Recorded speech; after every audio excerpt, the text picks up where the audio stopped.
En este tema, como os he dicho, lo que vamos a ver es la literatura del Renacimiento, que es la literatura del siglo XVI. En realidad, cuando hablamos de la literatura del siglo XVI, tenemos que tener en cuenta que los dos siglos que conforman el llamado siglo de oro serían el momento de máximo esplendor de la literatura en castellano, y el siglo de oro estaría formado por la literatura del XVI, como os he dicho, que es la del Renacimiento, y la literatura del siglo XVII, que es la literatura del Barroco. La del siglo XVI, la del Renacimiento, la estudiamos en este tema, la del Barroco la estudiaremos en el tema siguiente. La del siglo XVII va en el tema 3. Aquí tenéis un vídeo en el que se explica qué es el Renacimiento. Es un vídeo en el que se explica el Renacimiento básicamente desde el punto de vista histórico. Eso lo veis en clase, en casa tranquilamente. Bueno, cuando hablamos del siglo XV, lo vimos en el tema anterior, estamos hablando del prerrenacimiento. ¿Qué ocurre con el siglo XV? Que el siglo XV es el que prepara la llegada, el advenimiento de la Edad Moderna, que es lo que nos vamos a encontrar a partir ya del siglo XVI, finales del siglo XV y ya en el siglo XVI hasta finales del siglo XVIII con la Revolución Francesa. ¿Qué cambios se dan en el siglo XV? Bueno, entre otros cambios, uno que es fundamental para la vida cultural, que es la invención de la imprenta. Se suele decir que la imprenta la inventa un orfebre. Había habido otros intentos, pero al final el que da con el tipo de imprenta que va a tener éxito y que después se va a copiar y se va a vender es un orfebre, es decir, un joyero, que se llamaba Johannes Gutenberg, y que hacia la mitad del siglo XV, en torno a 1453, logra publicar las primeras Biblias. Justamente el primer libro que se imprime con la imprenta es la Biblia. Logra imprimir unas primeras imprentas y es muy curioso porque Gutenberg va a invertir mucho tiempo y mucho dinero en ese invento, pero después Gutenberg va a morir arruinado. Va a haber otros que le van a copiar el invento y que van a ser después los que sí que van a hacer dinero con la invención de la imprenta. En aquella época no existía nada parecido al copyright, ni a los derechos de autor, ni a los derechos de propiedad intelectual que hay ahora. Entonces, alguien copia la imprenta de Gutenberg y va a ser el que va a hacer dinero, y el propio Gutenberg no va a ver el rendimiento de ese invento que va a cambiar la historia de la humanidad. En España, ¿con qué nos vamos a encontrar? O en la península ibérica. Nos vamos a encontrar con que los reyes católicos finalizan la llamada conquista. Sabéis, y lo estáis viendo en Siri, que durante la Edad Media en la península ibérica y también en las Islas Baleares convivían tres culturas. Había un grupo muy importante de judíos y había un grupo muy importante de musulmanes y de cristianos. Sabéis, porque lo vimos en el tema anterior, que los musulmanes ocupan la península en el siglo VIII y que a partir de ese momento va a haber un proceso de la llamada conquista desde el norte de la península hacia el sur. Los reinos cristianos van a ir empujando a los musulmanes hasta que en el siglo XV ya solamente les queda el reino de Granada, que era bastante más grande de lo que ahora es Granada, la ciudad de Granada. Entonces, el reino de Granada finalmente cae en manos de los reyes católicos en el año 1492 y la península y las Islas Baleares ya serán oficialmente católicas. ¿Qué ocurre con los reyes católicos? Mirad, los reyes católicos tienen solamente una hija, que es Juana, llamada Juana la Loca. Los reyes católicos también tienen hijos varones, pero se les mueren todos, de bebés o de niños. Entonces, solamente les sobrevive una hija, que es Juana, y esta Juana se casa con un príncipe de Flandes, con un príncipe de los Países Bajos, que es el llamado Felipe el Hermoso. A lo mejor os suena. Ellos dos tienen un hijo. Como ella supuestamente está loca, al hijo lo cría la familia de su padre, en este caso en Alemania. De manera que cuando los reyes católicos mueren, quien se va a quedar con el trono español es el nieto de los reyes católicos, que es Carlos I, al que llaman Carlos I de España, pero V de Alemania. ¿Por qué V de Alemania? Porque en Alemania había habido otros 4 Carlos. Este Carlos I de España y V de Alemania no solamente va a ser rey de España, sino que también va a ser rey de los Países Bajos, rey de Alemania. Había una parte muy grande de Italia que pertenecía a España. Aparte de todo eso, los terrenos conquistados en América o ocupados en América también eran españoles. Por tanto, Carlos I se va a convertir en realidad en un emperador, va a tener un reino enorme, enorme. Y es muy curioso porque cuando Carlos I llega a España, viene además, se casa en Granada con una princesa portuguesa, también para unificar Portugal y para hacer que de la península la primera potencia mundial de aquella época. Viene y cuando él da su primer discurso no sabe hablar castellano. Él habla en alemán y en latín. El primer discurso que da, entonces las personas cultas conocían el latín, el primer discurso que da en la península es en latín y en alemán. Claro, es una decepción muy grande para los súbditos que se esperaban un rey que hablara castellano, pero sí que es verdad que Carlos I hace algo muy bueno, y es que como él es un rey cosmopolita, es un rey moderno, es un rey europeo, trae dentro de su corte a cortesanos, a consejeros, en fin, secretarios, personas que van a configurar la corte y también los burócratas de Carlos I, que van a ser de diferentes países de Europa. Y gracias a Carlos I van a entrar en España las ideas del Renacimiento que ya circulaban en países como Italia desde el siglo XIV, finales del XIV y sobre todo desde el siglo XV. De manera que el Renacimiento en la primera parte del siglo XVI en España va a ser un renacimiento de raíz italianizante, es decir, va a ser un renacimiento que va a ser un renacimiento abierto a Europa. ¿Qué ocurre con el hijo de Carlos I?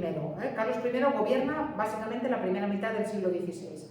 En la segunda mitad del siglo XVI gobierna su hijo, que es Felipe II.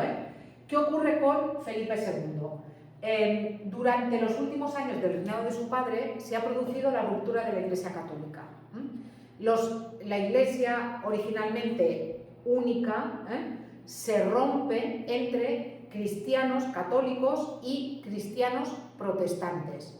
A lo mejor suena Lutero, las tesis de Lutero, que rompen con la Iglesia Católica, y a Felipe II le da tanto miedo que esas ideas protestantes llegan a España, que son los años más duros de la Inquisición, los años en que se queman a más gente por hereje, y también se cierra el Renacimiento español, se cierran las fronteras españolas, de manera que no entren ideas modernas a España porque pueden traer el protestantismo. Y el Renacimiento en la segunda mitad del siglo XVI va a ser un renacimiento mucho más cerrado y va a ser un renacimiento que en el caso de la literatura va a recuperar temas religiosos que ya se habían, no es que se hubieran abandonado, sino que ya no tenían tanta importancia en la primera mitad del siglo XVI. Y ya os digo, tienen una razón histórica, el hecho de que haya estas dos partes en el Renacimiento, en la cultura del Renacimiento. Bueno, como os he dicho, en Italia nos encontrábamos ya desde finales del siglo XIII, siglo XIV, siglo XV, con una burguesía muy importante que tenía mucho dinero y que quería cambiar esa pirámide estamental y que quería cambiar esa forma de ver el mundo. Si recordáis lo que habíamos visto durante la Edad Media era fundamentalmente, lo tenéis después abajo, no, lo tenéis aquí, perdonad. La Edad Media era profundamente teocéntrica, es decir, Dios era el centro de todo. Todo giraba en torno a la religión católica. Y la gente pensaba que veníamos a este mundo a sufrir, que este mundo era un valle de lágrimas y que cuanto más sufriéramos en este mundo, mejor nos iba a ir en la vida siguiente. Esa era la base del teocentrismo medieval. En el siglo XVI esa visión cambia. No es que la gente no sea católica, que lo es que piensan que a lo mejor también hay que disfrutar de esta vida. Es lo que se conoce con el nombre de antropocentrismo. Dios no va a ser el centro de todo, sino que se va a poner a la persona humana en el centro de las preocupaciones, y eso tiene mucho que ver con algo que también ocurre a mitad del siglo XV, que son sucesivas epidemias de peste. En mitad del siglo XV hay unas epidemias de peste terribles. Por ejemplo, en la ciudad de Florencia muere 1 de cada 3 personas. Entonces, en Mallorca también fueron terribles las epidemias de peste en el siglo XV. Murió muchísima población. Claro, la gente veía que hoy en día estabas vivo y que al día siguiente de repente estabas muerto, y nace un sentimiento de que hay que aprovechar la vida. Y eso tiene que ver con el antropocentrismo. No es que no crean en la religión, sino que empiezan a poner preocupaciones humanas en el centro del pensamiento de la gente culta. Tiene que ver eso también con la razón. Ya no todo va a ser fe, sino que también vamos a situar la razón. Si hay un conflicto entre fe y razón, siempre nos vamos a poner del lado de la fe. En aquella época se ponían del lado de la fe. Entre otras cosas porque si no, porque te podía costar pasar por la buena. Entonces, con cuidado con esas cosas. Pero sí que es verdad que empiezan a utilizar razonamientos científicos y que la base de la ciencia moderna hay que buscarla justamente en aquella época, a partir del siglo XVI. Esto es lo que tenéis aquí explicado. Probablemente os suene este dibujo de Leonardo. Leonardo representa muy bien el espíritu del Renacimiento, y este dibujo es el llamado hombre de Vitruvio, que ya os digo, representa justamente el antropocentrismo. Dios ya no es el centro de nuestra vida, sino que las preocupaciones humanas están en el foco. Todo esto lo tenéis aquí explicado. También os explico aquí por qué justamente el Renacimiento empieza en Italia. Porque Italia tiene el potencial económico y tiene también a una serie de personas que se van a convertir en mecenas. Hoy en día diríamos patrocinadores de esos escritores, pero también pintores como Leonardo, también escultores, también arquitectos, que van a considerar, esos mecenas van a considerar que dan lustre a su nombre y que van a ser recordados después por haber patrocinado justamente a esos artistas. Por eso es tan importante. Y como os he dicho también antes, es a Italia donde la mayoría de los sabios que huyen de la caída de Constantinopla en manos de los turcos a mitad del siglo XV, es justamente a Italia donde se van. Pues ¿por qué? Porque están esos hombres que los patrocinan, que les dicen, bueno, yo te voy a continuar, vas a poder continuar estudiando, vas a poder continuar escribiendo, vas a poder continuar traduciendo y yo te voy a patrocinar, que sigas haciendo eso. Es en Italia y por tanto en Italia es donde el Renacimiento empieza. Os he hablado mucho del Renacimiento. ¿Qué es lo que renace en el Renacimiento? Lo que renace es la cultura antigua, griega y latina, que había estado olvidada o que había estado guardando polvo en alguna estantería de alguna biblioteca de algún monasterio. ¿Por qué? Porque no era cristiana. Entonces, pensad que los antiguos griegos y los antiguos romanos no eran cristianos, eran que ellos creían en la mitología. ¿Os suena Venus, Afrodita, Zeus, Neptuno? ¿Os suenan? Ellos tenían su religión. Entonces, la mitología chocaba contra el cristianismo y, de alguna manera, esos libros se consideraban paganos y no se traducían o no se leían. Pero con esa nueva idea de que vamos a preocuparnos de otras cosas y no solamente de ese Dios cristiano, va a resurgir esa cultura griega y latina que, como os he dicho, durante la Edad Media había estado abandonada o había estado olvidada, por ejemplo, en bibliotecas de Constantinopla, que eso también son libros que después los sabios de Constantinopla van a traer a Europa después de la caída en manos de los turcos. Todo esto lo tenéis aquí explicado. También es normal que el Renacimiento empiece en Italia, no solamente por la cuestión económica que os he dicho, no solamente porque los sabios de la antigua Constantinopla van a Roma, van a Italia, sino porque era en Italia donde había más vestigios de la antigua Roma. Era en Italia donde podían ver el Coliseo romano o donde podían ver el Foro romano. Es normal que renazca la cultura romana antigua justamente en Italia. Vale, todo esto lo tenéis aquí explicado, tenéis además aquí diferentes vídeos. Cuando hablamos del Renacimiento, estamos hablando de una etapa de la humanidad, de una etapa artística de la humanidad. Y el humanismo, es decir, situar al hombre, a la persona humana en el centro de las preocupaciones de los filósofos, el humanismo va a ser la base de pensamiento sobre la que se asiente el Renacimiento. Es decir, el humanismo es más amplio y luego el Renacimiento va a ser la materialización artística del humanismo. Lo tenéis aquí. Tenéis también aquí un vídeo en el que se explica cuál es la Edad Moderna, y después aquí tenéis otro vídeo. A mí este vídeo me gusta mucho, es de un canal que se llama Reloj de Nocturnidad, y se explican todas estas características que yo os estoy contando. Pensad que yo explico la teoría, pero que luego los vídeos los tenéis y los tenéis que ver en casa para completar la teoría.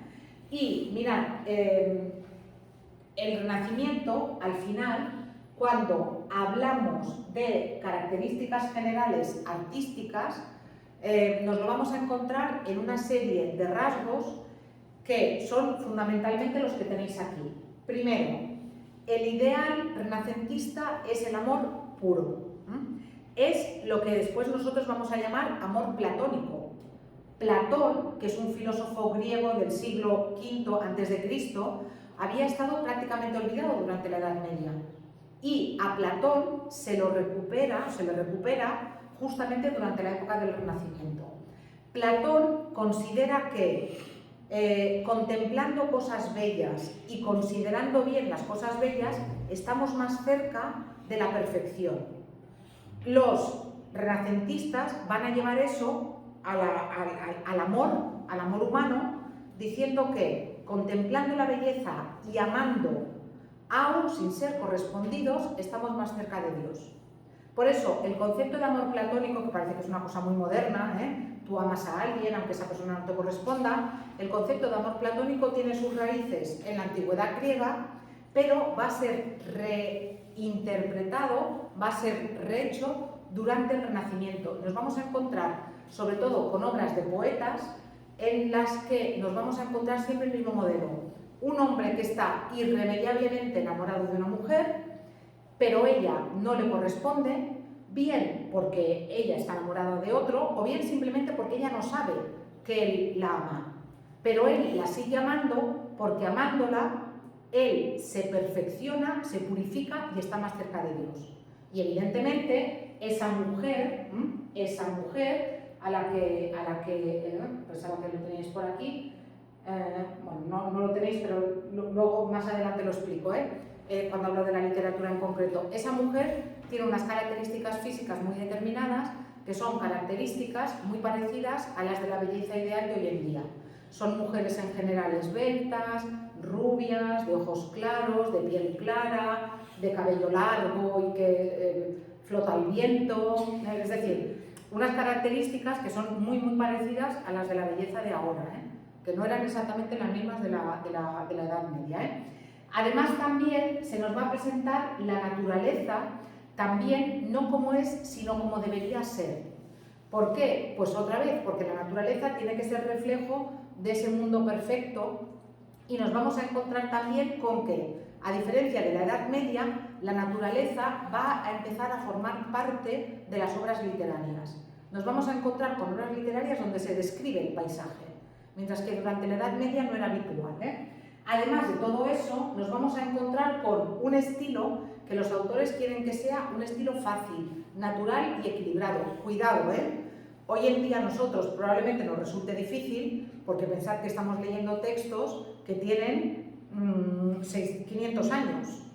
Entonces, con textos que tienen 500 años, que más de 500 años, es normal que nos resulten difíciles. Pero para la época, lo que pretendían los autores es escribir como se hablaba.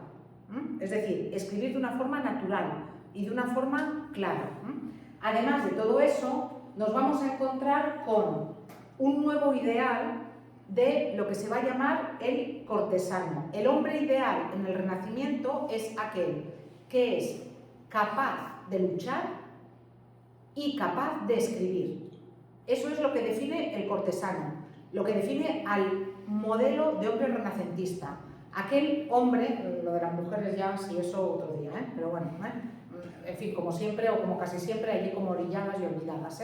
Pero el hombre ideal es aquel que es un buen soldado y que a la vez es un buen escritor y evidentemente es un buen conversador, sabe de muchas cosas y además ama de forma platónica. Y curiosamente en la literatura en castellano tenemos unos cuantos de esos.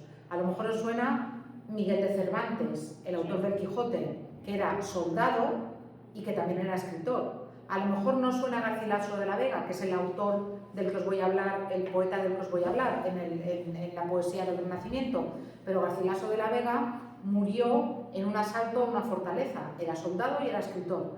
Y a lo mejor tampoco suena Lope de Vega, un autor de obras de teatro muy importante en el siglo XVII. Lope de Vega también era soldado y también era escritor. Era el hombre ideal de aquella época. Además de todo esto, tenéis que pensar que si el Renacimiento recupera la cultura grecolatina, el Renacimiento va a recuperar la mitología griega y romana, pero cuidado, no como religión. No es que dejen de ser cristianos y crean ahora en el Monte Olimpo y en Zeus y en Afrodita y en Hera y no.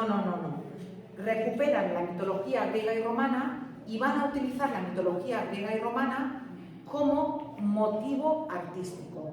Y veremos esculturas que tratan o que reflejan el mundo mitológico, pinturas y también poemas que reflejan el mundo mitológico. Eso lo veremos cuando hablemos de la literatura. ¿De acuerdo? Y ahora vamos a hacer un Kahoot para ver si habéis cogido estos conceptos. Sí.